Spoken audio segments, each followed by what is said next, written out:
Ang mabuting balita ng Panginoon ayon sa ikalawang sulat ni Apostol San Pablo sa mga taga-Korinto. Mga kapatid, sikapin ninyong maging ganap at sundin ninyo ang mga payo ko. Magkaisa kayo at mamuhay ng payapa.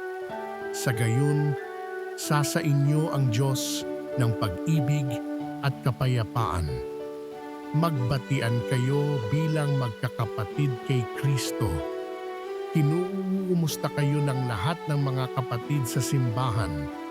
Naway sumainyong lahat ang pagpapala ng Panginoong Hesukristo, ang pag-ibig ng Diyos at ang pakikipag-isa ng Espiritu Santo. Ang mabuting balita ng Panginoon